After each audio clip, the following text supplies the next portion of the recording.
بسم اللہ الرحمن الرحیم۔ سورۃ القاریہ۔ یہ سورہ استقامت ایمان کا موجب ہے، مصائب سے حفاظت اور عمل صالح کی توفیق ملتی ہے۔ اس سورہ کو بکثرت پڑھنے سے برائیوں کا خاتمہ اور نیک کاموں کی طرف دل راغب ہوتا ہے۔ اعوذ باللہ من الشیطان الرجیم،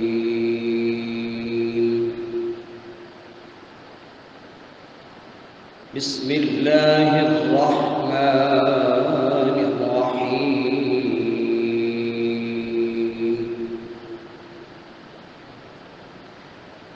القارعۃ ما القارعۃ وما أدراك ما القارعة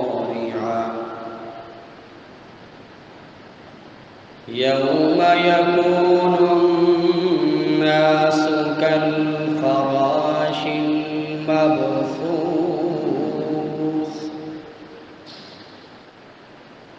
وتكون الجبال كالعهن المنفوش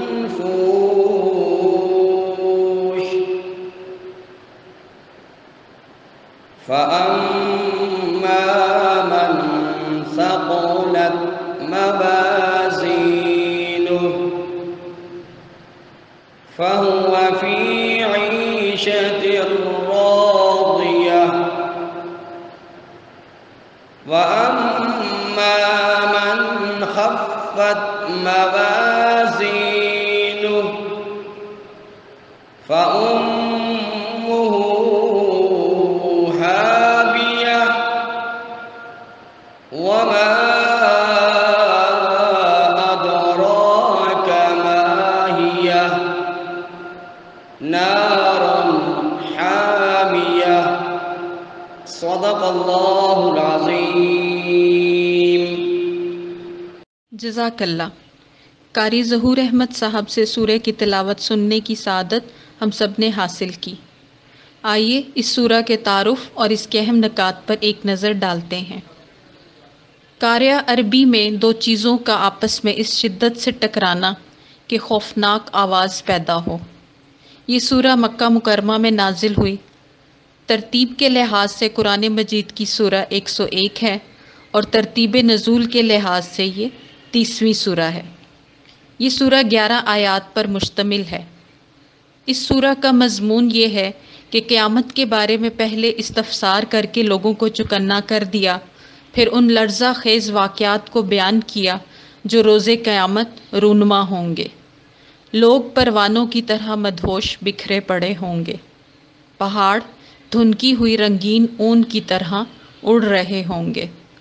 پھر ارشاد فرمایا، سن لو، جس شخص کی نیکیوں کا پلڑا بھاری ہوگا فقط اسے ہی خوش و خرم زندگی نصیب ہوگی، لیکن جس کی نیکیوں کا پلڑا ہلکا ہوگا وہ حاویہ میں پھینک دیا جائے گا۔ آئیے اب آیات کے تراجم اور تفسیر سے آگاہی حاصل کرتے ہیں۔ آیت نمبر 1، دل دہلا دینے والی کڑک۔ آیت نمبر 2 کا ترجمہ، یہ کڑک کیا ہے؟ استفسار کیا جا رہا ہے اس کڑک کے بارے میں کہ یہ کڑک کیا ہے۔ آیت نمبر 3، اور آپ کو کیا معلوم کہ یہ کڑک کیا ہے؟ ان 3 آیات میں اس کڑک سے مراد وقوع قیامت کے وقت جو دل دہلا دینے والی آوازیں پیدا ہوں گی، جب اجرام فلکی آپس میں ٹکرا کر ریزہ ریزہ ہو جائیں گے، جب فلک بوس پہاڑ ٹوٹ پھوٹ جائیں گے، اس وقت جو گڑ گڑاہٹ اور روح فرسا کڑک پیدا ہوگی اس کا اندازہ کیوں کر کیا جا سکتا ہے۔ ہلکی سی آواز سے دل کانپ جاتے ہیں، اس وقت کا اندازہ کیجئے جب عطارد اور مشتری، زحل اور مریخ جیسے سیارے آپس میں ٹکرائیں گے تو کتنا خوفناک دھماکہ ہوگا۔ آیت نمبر 4 کا ترجمہ، جس دن لوگ بکھرے ہوئے پروانوں کی طرح ہوں گے۔ وقوع قیامت کے پہلے مرحلے کا ذکر ہو رہا ہے۔ اس وقت کے ہولناک واقعات سے انسان ہوش و حواس کھو بیٹھے گا، دماغی توازن برقرار نہ رہے گا۔ حضرت انسان کی حالت بکھرے ہوئے پروانوں کی سی ہوگی، کوئی ہوش باختہ یہاں گرا پڑا ہوگا، کوئی وہاں گرا پڑا ہوگا۔ انسان کا غرور و تکبر سب کافور ہو جائے گا۔ ترجمہ آیت نمبر 5۔ اور پہاڑ رنگ برنگی دھنکی ہوئی اون کی مانند ہوں گے، یعنی پہاڑ اپنی جگہ سے اکھڑ جائیں گے اور رنگین سونف کی طرح ہوا میں اڑ رہے ہوں گے۔ آیت نمبر 6 اور 7 کا ترجمہ۔ پھر جس کے نیکیوں کے پلڑے بھاری ہوں گے تو وہ دل پسند عیش و مسرت میں ہوگا۔ ان آیات میں واضح کیا جا رہا ہے کہ جن لوگوں کے نیکیوں کے پلڑے بھاری ہوں گے ان کو ایسی زندگی بخشی جائے گی جس میں آرام و آسائش کے ہزاروں سامان ہوں گے۔ حزن و ملال کا وہاں نام و نشان بھی نہ ہوگا۔ زندگی گزارنے والا ایسی زندگی سے مطمئن و مسرور ہوگا، توقع سے بہت زیادہ پا کر وہ شاداں و فرحاں ہوگا۔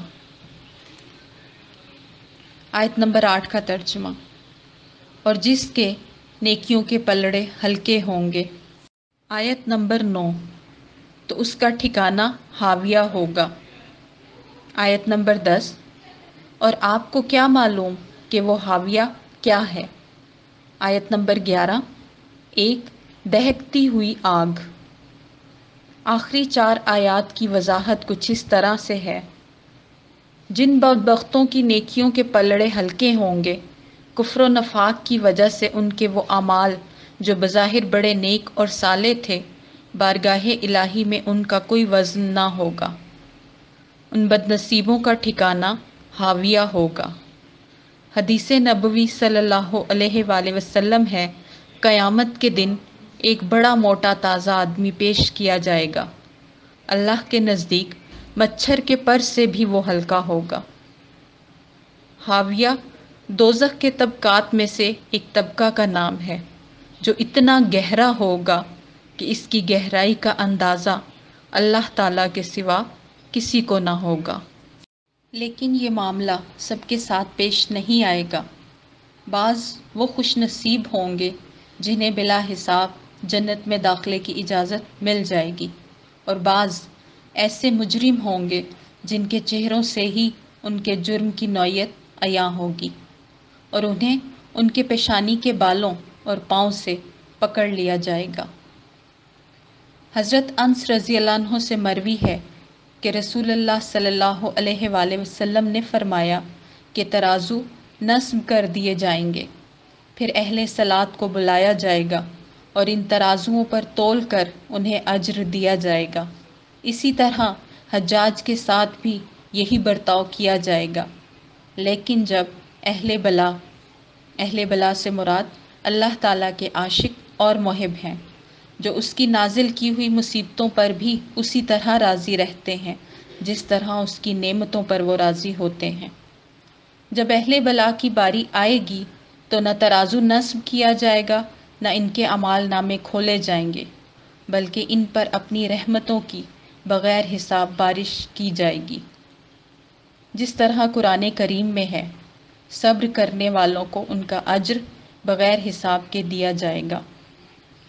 اللہ تبارک و تعالیٰ سے دعا ہے کہ ہمیں بھی ان لوگوں کے راستے پر چلنے کی توفیق عطا فرمائے اور ہمارا شمار بھی ایسے ہی لوگوں میں کیا جائے۔